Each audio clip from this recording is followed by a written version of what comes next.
7 p.m. That window's going to close in about half an hour. So hopefully you're rushing to the phone and calling and say, I want to go see Ragtime and support public media. 888-376-9692 or WNYC.org. WNYC supporters include the New Jersey Board of Public Utilities, offering programs and assistance available for renters, homeowners, and those on a fixed income alike. Learn more at nj.gov/BPU.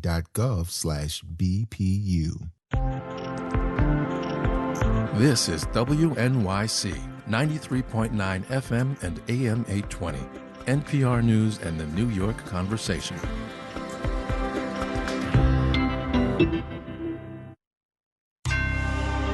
Marketplace is supported by JLL, helping clients discover commercial real estate opportunities around the world and across industries. JLL.com. JLL, see a brighter way. Funnily enough, the economy keeps going even when the government doesn't. From American Public Media, this is Marketplace. Marketplace is supported by WSJ Plus, a news bundle that brings together business and finance insights from the Wall Street Journal, MarketWatch, Barron's, and Investors Business Daily all on one platform, so readers can explore every angle.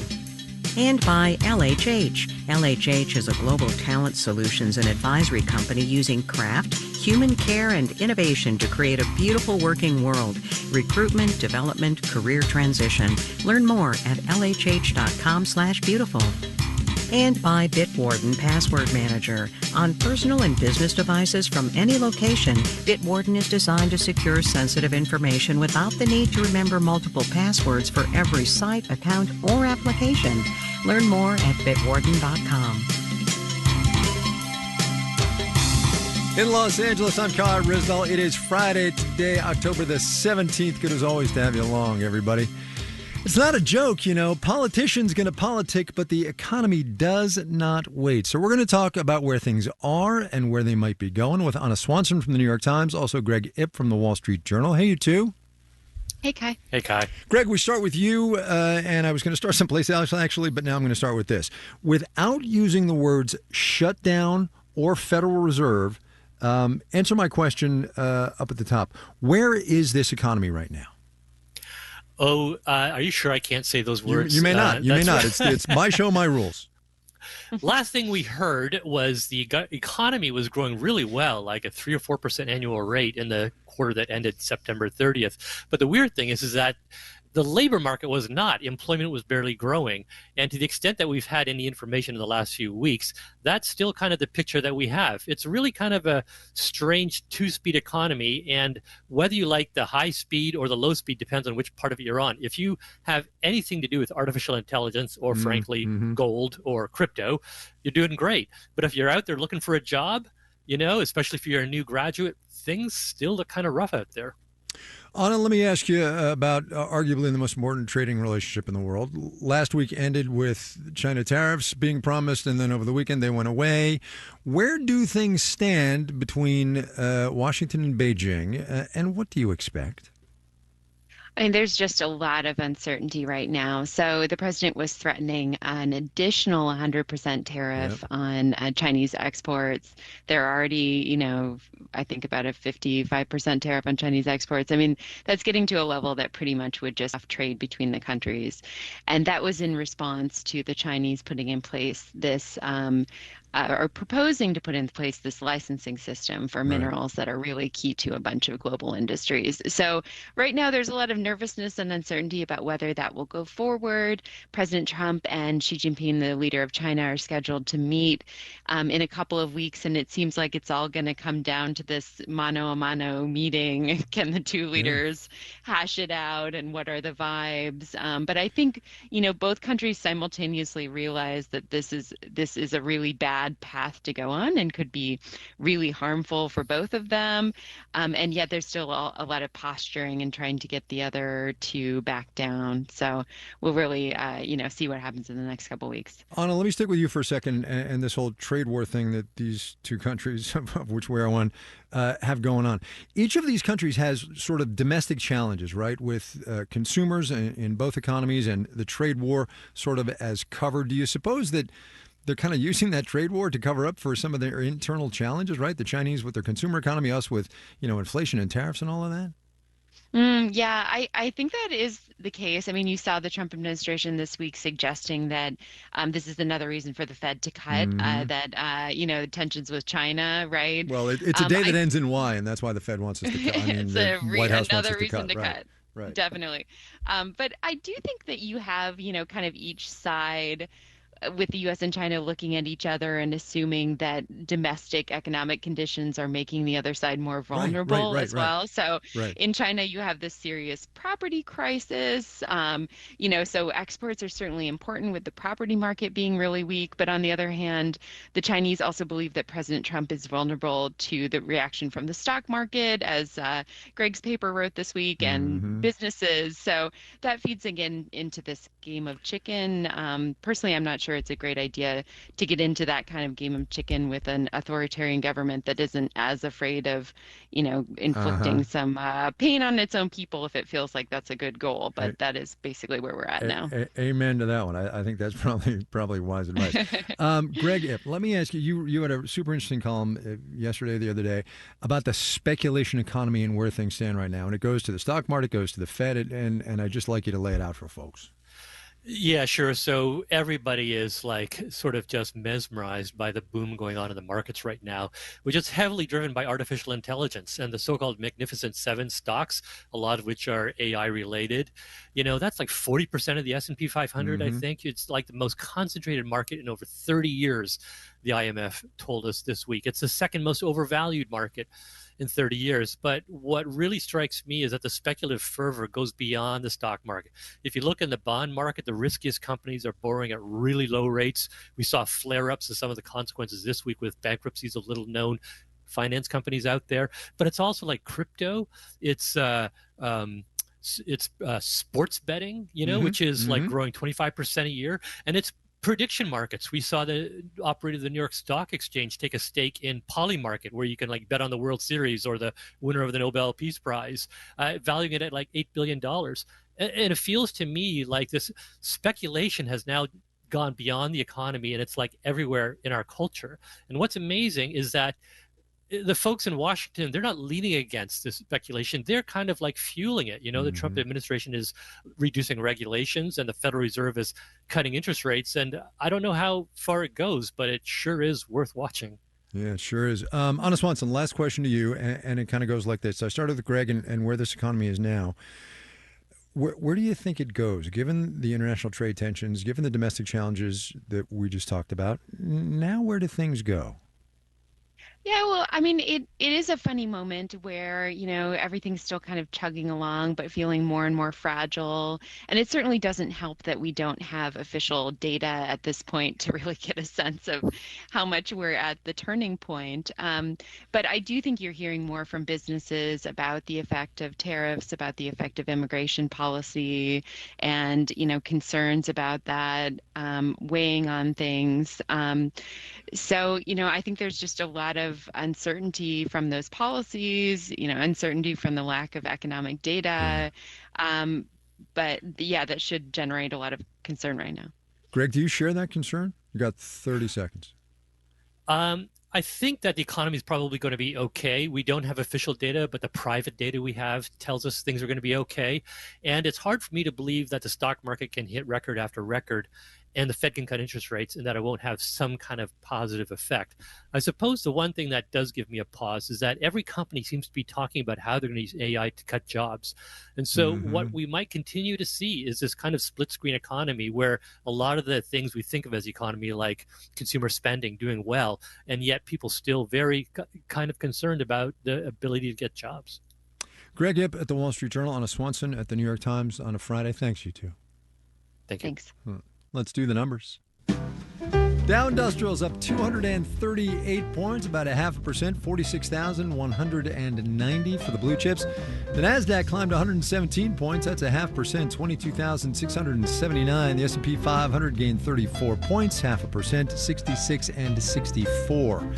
For the 5 days gone by, the Dow picked up 1.6%, the Nasdaq rose 2 0.2%, S&P 500 added 1.7%.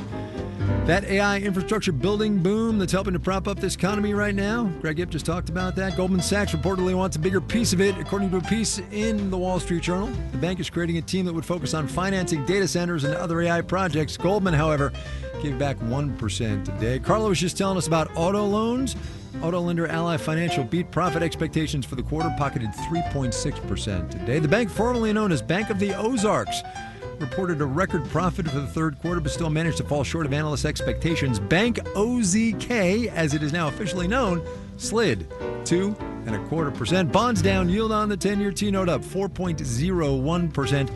You are listening to Marketplace.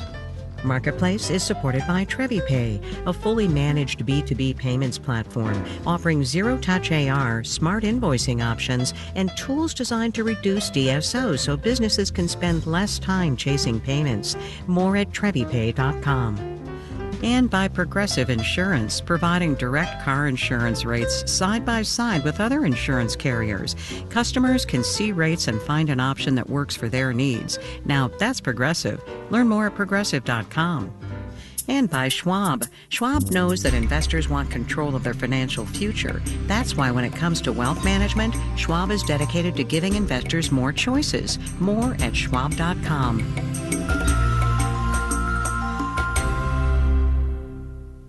Our federal funding was eliminated. Why? Because we report without agenda. No corporate sponsors dictating coverage, no political parties pulling strings, just the truth. This isn't just about losing great radio, it's an assault on access to independent journalism. So whether it's breaking news, emergency alerts, or the stories that shape community, WNYC is a lifeline to what's really happening. Funding cuts don't change that. We've been seeking the truth for New York for a long, long time, and we're not backing down. We know you won't either. Federal funding was eliminated, but with your help, our commitment to delivering the truth will never stop. You can't defund the truth. You can defend it. Here's how. By calling 888-376-9692. You can also go online to WNYC.org and click on Donate. This is a very serious pledge drive here at WNYC because of what you just heard. We have lost federal funding. It has happened. It's something that's been kind of like percolating in the political conversation for many, many years. A lot of folks didn't think it was going to happen. We weren't sure if it was going to happen, but it has happened. So now we have to deal with the fallout from that, and we have to think through the reality of what that means for us going forward. Brass tacks, what it means is that we are down nearly $3 million in our yearly budget. That's a sustained loss. It's a year after year loss. So what we need to do is fill that. We need to fill that together. That's what we're asking you to do. Stand up, stand with WNYC, defend the truth by becoming a sustaining monthly contributor to WNYC. It's that easy. 888-376-9692 or WNYC.org. And if you donate right now, you could win 2 tickets to see Ragtime at Lincoln Center. This is our way of saying thank you for supporting this station. You only have less than 20 minutes to go to get in on this deal, to be one of those lucky winners of the tickets. You would get the best seats in the house. You would get to choose any date that's right for you between now and January 9th. But it could only be yours if you go to our website before 7 p.m. You technically don't need to donate, but we really hope that you will because you know how much you care about this station. You wouldn't be listening right now if you didn't. So now is the time to step up. We can't rely on federal funding anymore, but we can rely on you. Now is the time to donate at WNYC.org or by calling 888-376-9692. I'm David, a native New Yorker and a lifetime WNYC listener. My family and I stayed in Manhattan throughout the COVID pandemic. WNYC's coverage of the crisis, especially in the early days, was a lifeline, cutting through the uncertainty with clarity, empathy, and a deep understanding of the city's unique challenges. WNYC is more than just a radio station. It is a civic institution that helps New Yorkers make sense of the city we live in. Supporting WNYC is a way to invest in a smarter, more connected city. During this pledge drive, I hope my fellow listeners will join me in ensuring this vital resource continues and thrives. If you're not a sustainer yet, it's time. Here's how. Here's how. Join David by making a sustaining monthly contribution to WNYC by calling 888-376-9692. You can also make that contribution at WNYC.org. And I hope I have something to sweeten the deal for you. We have a brand new tote bag. It's a very cool brand new WNYC tote bag to add to your collection of tote bags if that's your thing. It's a white canvas tote bag. It says you can't defund the truth on it. It's very bold. It's very noticeable. You'll wear it on the street. People will see it. And that's the point, right? Is that you want people to know that you supported WNYC at this critical moment. It's got the WNYC logo on it, of course. It's a big tote bag. We should note that. It's a jumbo-sized canvas tote. 22-inch handle, so it's a big boy. Contribute to WNYC at a level of $10 a month, and we will happily send you that tote bag as our thanks for supporting WNYC at this incredibly critical juncture. 888-376-9692 or WNYC.org. As Sean said, and as the tote bag says, you can't defund the truth. It is in the ether. It will be there. This station will continue to bring you the truth day in and day out. But what does cost money is the actual transmission of that truth onto the radio or app that you are listening to right now. It takes reporting. It takes the money that we spend for the programming. It takes a lot of funds to make this all happen, to make this station run.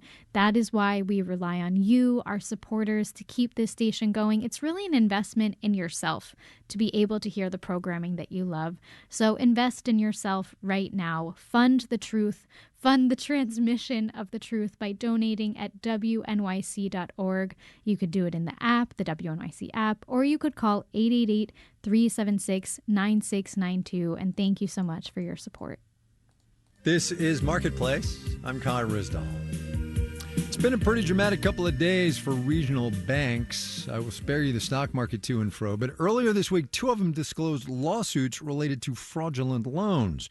And a lot of regional banks have also been reporting earnings. Sabri was telling us a couple of days ago about how the big banks have been kind of raking it in, thanks mostly to their investment banking and trading businesses. Regionals, though, don't really do that kind of thing. This is not, I should say, at the moment, a repeat of the Silicon Valley Bank implosion of 2023, if you remember that. But regional banks cannot be ignored. Marketplace's Justin Ho has our primer. Regional banks are basically mid-sized banks that typically cater to mid-sized companies. Think the kind of businesses you might pass on the way to work. Distribution warehouses. It's going to be the companies that own the office buildings. It's companies that are sizable, but they're not an everyday brand name. That's Nate Tobik, CEO of Complete Bank Data. He says regional banks offer services to those companies that smaller lenders might not, including wealth management, tools that help companies with their day-to-day cash flows. Tobik says one line of business that's doing well lately is commercial lending. That's because commercial loans are typically renewed every few years. There's a lot of loans that were made back during COVID at historically low rates that are now resetting to market rates. Many of those loans are commercial real estate loans. Gerard Cassidy, a bank analyst at RBC Capital Markets, says commercial real estate borrowers have had some trouble in recent years, thanks in large part to work-from-home trends. There have been real issues in the downtown office space market, and we have seen defaults. But Cassidy says that's not necessarily a problem for regional lenders. That's because many of the toughest markets for commercial real estate are in big urban cities. So when you have a small regional bank in Nashville, Tennessee, they're not lending into the market in New York City or in San Francisco. They're lending into their local markets in Tennessee. And while some regional banks have reported credit losses in recent days, Cassidy says that's likely not a sign of wider trouble. He says credit quality across regional banks is generally strong. Julie Hill, dean of the University of Wyoming College of Law, says if the Federal Reserve keeps cutting interest rates, regional lenders could get even stronger. First, that'll make it so that banks don't have to pay as much money to attract deposits, but it'll also spur some demand for borrowing. But Hill says all of that depends on the outlook for the economy. Right now, that outlook's pretty murky. And so anytime you introduce uncertainty, it makes banks nervous about lending, nervous about overextending. A report out this week from the Federal Reserve found that many lenders and borrowers are feeling cautious. I'm Justin Ho for Marketplace.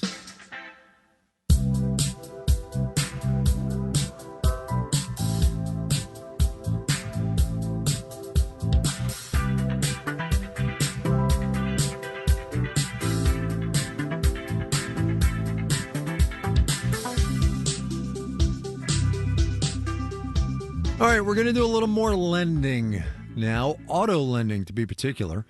Car loans are a good bet for lenders. People make their car payments. It's as simple as that. But there is some new data out from VantageScore showing that over the past 15 or so years, auto loan delinquencies have risen by 50%. And therein, as Marketplace's Carla Javier reports, lie signals of deeper consumer trouble. Right after the Great Recession, auto loans were among the safest out there, says Ricard Bandebo, chief economist at VantageScore. But these days, in 2025 now, we saw for the first time that auto loans were the riskiest product, excluding student loans. And it's not just lower income consumers falling 60 or more days behind on car payments. We basically saw that the increase in delinquencies was consistent, low income, middle income, and higher income. One reason? Car ownership is more expensive. Sticker prices are way up, and so are maintenance and insurance. Plus, Americans are buying bigger cars with more fancy stuff. The bigger trucks, the bigger SUVs with all the amenities. That's Jessica Caldwell, head of insights at the car buying site Edmunds. And now there's not a lot of low-end type vehicles. Caldwell says in September, the average price of a new vehicle was more than $49,000. Factor in high interest rates, and the average monthly payment is $760. That's a pretty hefty chunk. And if we rewind time and went back to 2019 around this time, it was about $550. MIT professor Christopher Palmer studies household debt. He says defaulting on a car payment is usually a borrower's last resort, since people often need cars to get to work. So they're more likely to not pay other bills first. That could include not paying their mortgages or their rent, in part because it takes a long time to evict someone or to foreclose on a house. Compared to cars, which he says can be repossessed relatively quickly. That's why he says auto delinquencies are like a canary in the coal mine, another indicator of how squeezed consumers are. I'm Carla Javier for Marketplace.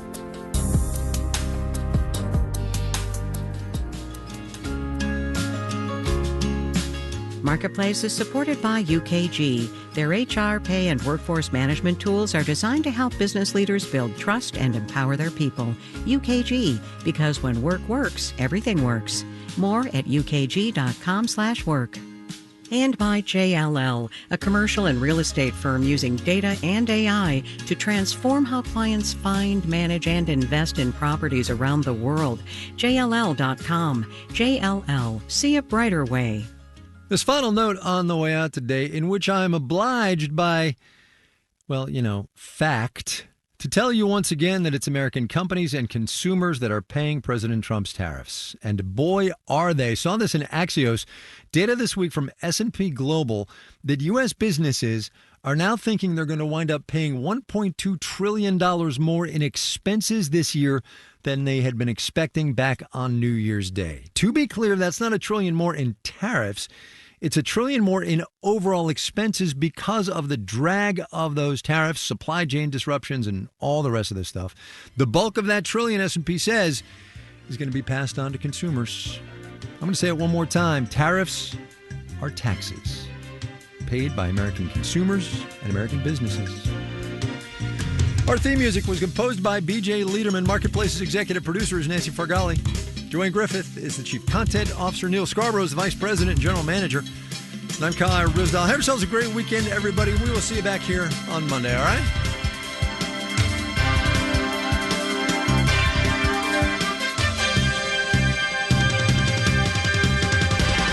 This is APM. They cut our funding.